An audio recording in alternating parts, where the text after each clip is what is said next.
I'm Fissin Guinan and I'm at the Royal Academy in London for a survey of the American artist Jasper Johns, an artist who, along with Robert Rauschenberg in the 1950s, broke the dominance of abstract expressionism, paving the way for pop art, minimalism and conceptualism. Johns is best known for his flag paintings. He painted the first one in 1954, after, he says, he had a dream about painting the American flag.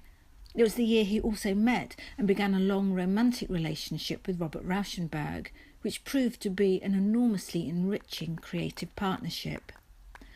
This flag is from 1958, but like the first one, it's painted with encaustic, an ancient Egyptian technique using pigmented hot wax, which cools and hardens almost instantaneously and leaves a bumpy and textured surface. You can see the newspaper print is also used beneath this translucent surface. His early work features not just flags, but numbers, maps and targets, and these are signs and motifs inspired by Duchamp's ready-mades he returns to again and again. So often the mood of Johns' work is dark and sombre, but this mood is often undercut by a sense of bathos. Death rears its head several times in this retrospective. There are intimations of drowning, of suffocation. An imprint of a hand reaches from the centre to the edges of a void-like circle in the 1963 painting Periscope, Hart Crane. This painting is named for the American poet who jumped off a steamship and drowned in the Gulf of Mexico, aged just 32. The last thing that was seen of the poet was an outstretched hand. Like Rauschenberg, Johns often deployed an expressive painterliness as a way of quoting the dominant New York movement of that time, which was, of course, abstract expressionism. This referencing, as well as a focus on found objects, appropriated images, and a discarding of the hand of the artist, began the shift from modernism to postmodernism. Here, in the 1959 painting False Start, Johns has stencilled the words of the three primary colours, red, yellow and blue, setting each word against a colour that doesn't correspond to it, or painting the word in the wrong colour. Johns is an artist who continually seeks to disrupt meaning. From the start, Johns saw his paintings prosaically as objects. From this, he says, came the idea of using real objects in his paintings, such as a ruler or an actual framed canvas.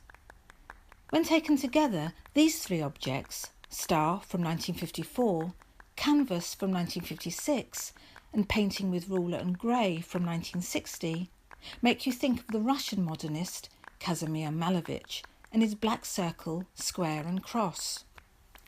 Malevich imbued his stark and darkly beguiling triptych with a profound sense of spirituality.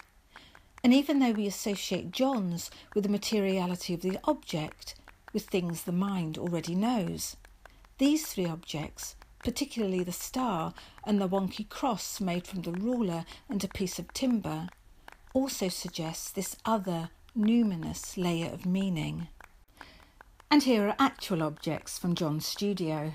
An ordinary branded coffee tin that he used for his paintbrushes. Except it isn't. This is a bronze cast of those items, painted in a trompe-l'oeil fashion to fool you into thinking that the objects are what they resemble.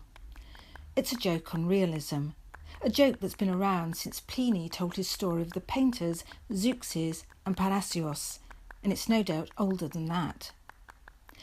It also inverts the idea of the Duchampian ready-made, for Johns has turned the prosaic object of modernism into a traditional bronze sculpture, though in fact Johns actually signposts up front the real nature of what you see, since he called the work painted bronze. One of his most recent bodies of work is his series Regrets. Johns began the series the year his friend, the painter Cy Twombly, died in 2011. From this larger series are 15 small prints. Out of a mosaic of shapes, we find a skull resting on something that looks like a tombstone. Or perhaps it's a gateway into the underworld. The skull, in any case, rather resembles the shape of Johns' own jowly face. but the image emerged completely fortuitously. What the drawing actually is a copy of a photograph of Lucian Freud, sitting on a bed and burying his head in one hand. The battered photograph, which Johns encountered in a Christie's catalogue not long before he began the series, was taken in the 50s by John Deakin. Deakin was asked to take it by Freud's friend, Francis Bacon, so that Bacon could use the image as his own painting source. Only when Johns doubled his drawing like a Rorschach, with the right-hand image mirroring the left, was the skull and tombstone revealed, to his apparent surprise. Meanwhile, on this somewhat gothic image, Johns has rubber-stamped the words "Regrets, Jasper Johns," from which the title derives. This prompts the question, what are the regrets Johns has towards the end of his life? But the sentiment strikes me as mawkish rather than poignant. In fact, the bespoke rubber stamp is used by Johns to briskly decline invitations, saving him the time it would take to handwrite a note. This touch of deadpan humour, this deliberate deploying of bathos, manages to undercut whatever deeper meaning we might bring to the work. Jasper Johns had a real conceptual intelligence at work. His work is multi-level, multi-layered, very ambiguous, very enigmatic. And although he didn't have the elegance or the eloquence, the visual eloquence of Robert Rauschenberg, his work is arguably much more conceptually driven. And I think this is what makes his work so fascinating. And this is a fascinating exploration of 6 decades of